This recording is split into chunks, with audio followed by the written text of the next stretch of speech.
Assalamualaikum warahmatullahi wabarakatuh. Di sini saya akan belajar tentang hukum bacaan qalqalah. Belajar ilmu tajwid asik dan menyenangkan. Hukum bacaan qalqalah yaitu di sini pengertiannya yaitu qalqalah menurut bahasa itu artinya memantul.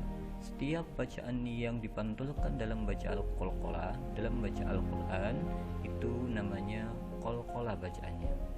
Kemudian ada menurut istilah yaitu qalqalah artinya memantul bunyi huruf yang bertanda baca sukun atau karena terdapat tanda waqaf. Di sini huruf qalqalah itu ada 5. Ini harus benar-benar dihafalkan karena ini pokok. Ketika tidak hafal huruf qalqalah, nanti bacaan qalqalahnya sudah tidak bisa. Makanya ini pokok huruf qalqalah ini. Apa sih huruf qalqalah? Di sini qaf, ta, ba, jim, dal, atau bisa dirangkai dengan qad wujadin. Dihafalkan qad wujadin, qaf, ta, ba, jim, dal. Nah, di sini ada definisi qalqalah dan pembagiannya. Al-qalqalatu qismani sughra wa kubra. Fa in kana sukunuha asliyan fa hiya sughra wa in kana sukunuha 'aridan fil waqti fa hiya kubra. Maksudnya, qalqalah itu dibagi menjadi 2, yaitu sughra dan kubra. Jika berharakat sukun asli namanya qalqalah sughra. Jika berharakat sukun karena diwaqafkan namanya qalqalah kubra. Untuk lebih jelasnya lanjut saja. Nah, tapi sebelum kita lanjut, dari pernyataan tadi itu bisa dihafalkan. Ini penting, ini pokok, ini semuanya pokok. Yaitu terkait dengan pengertian qalqalah, itu artinya memantul. Kemudian yang selanjutnya adalah huruf qalqalah. Ini harus hafal, benar-benar hafal. Jumlahnya itu ada 5. Nah, kalau tadi itu cara menghafalkannya dengan digabung menjadi qad wujadin, sekarang di sini ada tambahan dua cara. Bisa baju di toko, bisa batok jadi, terserah. Tapi lebih enak itu baju di toko karena lebih familiar. Baju di toko atau ba jim dal tokof itu lebih familiar daripada batok jadi sama qad wujadin. Itu ya, dihafalkan aja ini baju di toko, itu sudah hafal berarti. Nah, setelah mengetahui huruf bacaan atau huruf qalqalah, itu sekarang bagaimana cara pengucapannya. Tadi arti qalqalah itu sendiri kan memantul. Nah, sekarang coba dipraktekkan cara memantulnya bagaimana. Perhatikan, saya baca ab, khub, aib, kab, aj, uj, ij, kaj, ad, khud, aid, kad, alt, khud, aid, qad, ang, hung, ang, ak.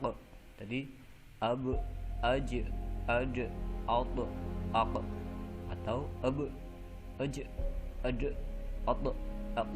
Itu cara pengucapannya. Ketika belum bisa, maka bisa diulang-ulang terus biar terbiasa dalam mengucapkan huruf qalqalah gitu ya. Ketika sudah mahir dalam pengucapannya, kita lanjut ke pembagian qalqalah. Tadi sudah disinggung bahwa qalqalah itu ada 2, qalqalah sughra sama qalqalah kubra. Qalqalah sughra itu qalqalah yang kecil, maksudnya pantulannya yang kecil. Apa itu? Bunyi huruf qalqalah yang matinya asli atau berharokat sukun. Yang kedua, qalqalah kubra hanya besar karena pantulannya yang besar. Maksudnya qalqalah kubra adalah bunyi huruf qalqalah yang matinya karena diwaqafkan. Nah, lebih jelas ya.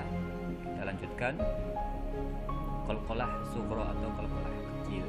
Nah, ini pengertiannya. Di sini ada 2 pengertian. Bisa apabila ada huruf qalqalah yang berada di tengah lafal dengan harakat sukun, itu pengertian qalqalah sughra. Atau qalqalah sughra adalah apabila ada huruf qalqalah yang matinya asli atau disukun. Itu terserah mau menggunakan pengertian yang pertama atau pengertian yang kedua, itu sama saja. Adapun cara membaca qalqalah sughra itu yaitu dengan cara dipantulkan dengan tidak terlalu kuat atau pantulannya kecil, sama seperti qalqalah sughra ini. Arti sughra itu sendiri adalah kecil. Nah, ciri-cirinya ini perlu diingat. Ciri-ciri qalqalah sughra yaitu huruf qalqalahnya di tengah. Huruf qalqalah maka harus hafal huruf qalqalah tadi ba, jim, dal, to, qaf. berada di tengah dan disukun. Contohnya kayak gini. Nah, ini semuanya di tengah semua ini.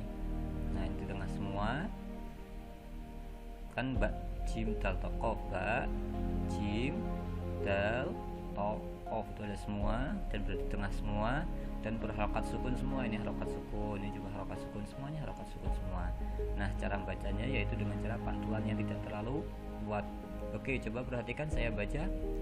Bismillahirrahmanirrahim. Yuhibbul muqsitina sabilul mujrimina wa hum yadma'una wa fariqan yaquluna mudkhala sidqin saqfan mahfudan mudkhalan kariman Ibrahim khalilan. Di sini muka yadud mude jadi nggak begitu kuat dalam pantulannya, jadi kecil biasa saja. Itu qalqalah sughra. Kita lanjut ke qalqalah kubra. Seperti apa qalqalah kubra? Nah, qalqalah kubra itu apabila ada huruf qalqalah yang berada di akhir lafal, di akhir, berarti itu termasuk ciri-ciri akhir lafal, baik karena harokat sukun, fathah, kasroh, dhammah, dan tanwin. Dimaksud tanwin adalah tanwin fathah, tanwin kasroh, tanwin dhammah, dan diwakafkan atau dimatikan juga termasuk ciri-cirinya nanti. Cara membacanya qalqalah kubra yaitu dipantulkan dengan cukup kuat. Kalau sughra itu tidak begitu kuat, kalau kubra itu kuat. Ciri-cirinya yaitu qalqalah berada di akhir tadi, kemudian diwakafkan atau dimatikan. Sekarang coba dilihat contohnya saja. Nah, ba, huruf pokoknya ketika melihat huruf qalqalah itu berada di akhir dan ada bunder-bundernya atau diwakafkan, itu secara otomatis qalqalah kubra karena ciri-cirinya huruf qalqalah berada di akhir. Ini semuanya di akhir semua. Ba, jim, dal, to, qaf, ba, jim, dal, to, qafnya tidak ada. Apa namanya? Contohnya di sini. Nah, ini cara bacanya harus ada penekanan yang lebih kuat. Perhatikan. Bismillahirrahmanirrahim. Kaifa banainaha wa zayyannaha wa ma laha min furuj. Inni akhafu alaikum adaba yawmin muhit. Inni akhafu alaikum adaba yawmin muhit. Wa inna lil muttaqina la husna ma'ab wa alaihim ghadabun wa lahum adabun syadid. Perhatikan furuj, muhit, ma'ab, syadid. Itu jelas pantulannya itu lebih kuat daripada yang qalqalah sughra tadi. Oke, sekarang sudah jelas. Nah, perbedaannya itu hanya di sini. Sughra itu di tengah, kalau kubra itu di huruf qalqalahnya berada di akhir. Itu saja. Nah, sekarang tambahan ini penting juga karena banyak yang bacanya itu sama seperti qalqalah yang biasa. Ini qalqalah sughra semua karena berada di akhir, cuman cara bacanya berbeda. Kenapa kok berbeda? Karena di sini ada tasjidnya. Ketika ada huruf qalqalah di situ ada tasjidnya, maka bacanya berbeda dengan tanpa ada tasjid. Cara bacanya yaitu ada penekanan sedikit, ada jeda sedikit. Contohnya Bismillahirrahmanirrahim.